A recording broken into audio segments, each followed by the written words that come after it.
here's the shocker, people. Bill of Rights, 1688. This is from the publications. I only recently found it. A friend on Facebook threw me this and I was shocked when I read it. I've always known, but to see it in writing is quite shocking. Bill of Rights, 1688, is a declaration of the common law. It's also an operative statute.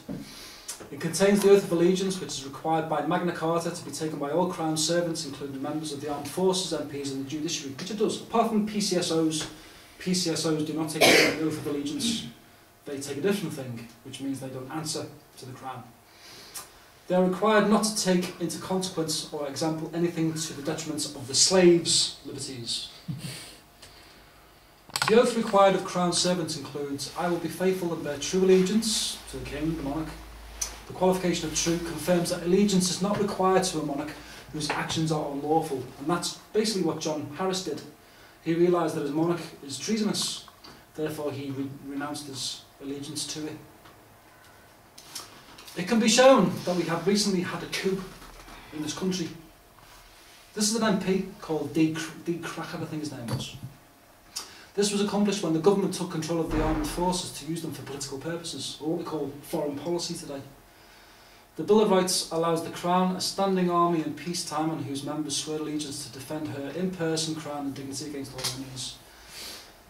This guy admits it. He tells you we've had a coup by a private organisation.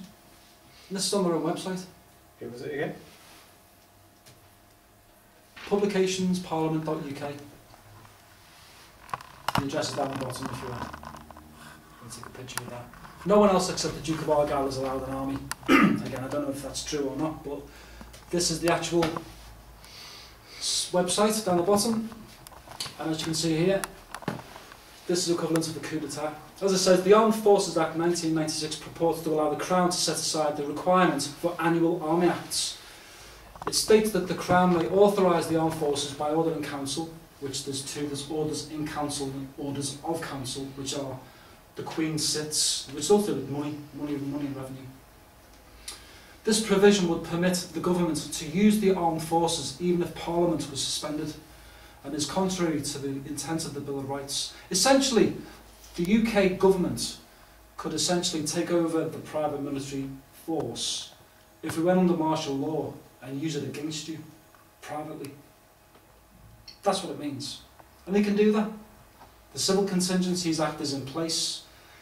The UK Borders Act 2007 is in place. Both of those basically will effectively bring martial law to Britain, or England, I should say. As it says, various defence reviews have resulted in the government issuing mission statements that claims that the force's role in future is to defend the realm and to implement government policy, in particular foreign policy, I mean police policy. This is a form document published by the MOD and available from now on the website, so it tells you where to go if you want to find this stuff out. It means that the government is now claiming that it can use the army for its own purposes, where the safety of the realm is not threatened, and they are. Serving members of the forces have been invited to sign new contracts, agreeing to this new arrangement. So the armed forces have been circumvented and now they work for a private company. They don't work for you. So was this in 2005 or? 2005 is when that was written. I only found it recently. When did this actually happen, during this sort of Iraq War?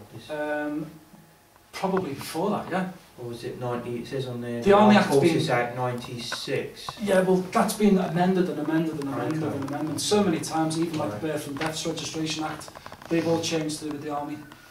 They're basically getting people locked into a private company. That's essentially what I can work out. This takeover was about approx 2005. He declared that in the publication in that data.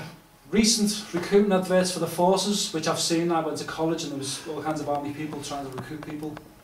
A recent cinema advert for the RAF depicts a foreign peacekeeping operation and has the slogan, the country needs you. And this is equivalent to a coup. And he's absolutely right. That should really be Nick Clegg on the side there, but Crooks, I mean this, I said that months ago, he would take the throne. Cameron.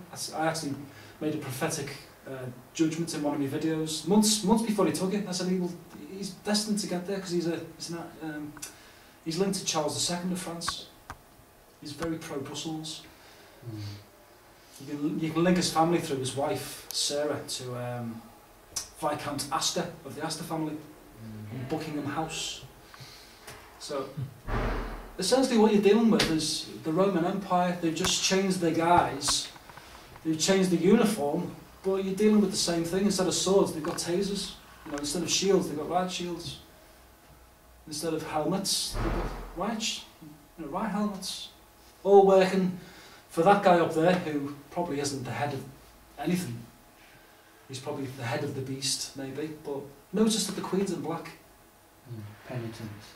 Whenever you're in the public arena with the Pope, you can't wear white. You have to wear black.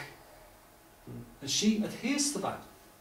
She's supposed to have some power apparently, but why is she wearing black when he's the white guy? What's the symbolism there? What's the? He's the vicar of Christ. She's He's the ultimate authority in priesthood. She's a Protestant, but she's submitting to Rome. She's submitting to Rome. What's the black there? What's the black? Because he's white. Penitence, sign of penitence. She's bowing in submission to him by wearing black. As a Protestant, she's submitting to Rome, so therefore she's breaking her coronation oath. Yeah. If I had a sweet, I'd give you one right now.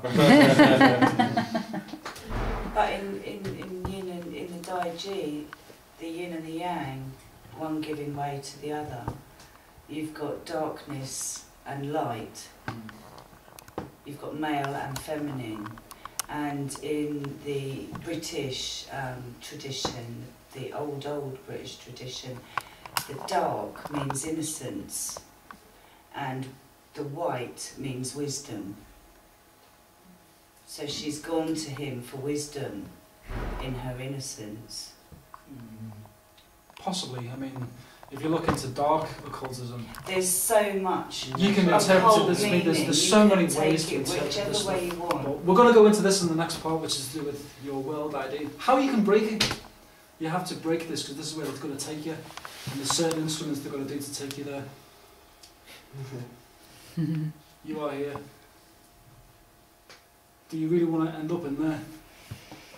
I don't personally want to be part of the Born Collective, but we are certainly going towards that way. I mean, the corporations have sold the earth. I think, what's the debt of herd? 1.6 quadrillion. So they sold the wealth of the world, or the earth, 10 times over. So it's completely locked up.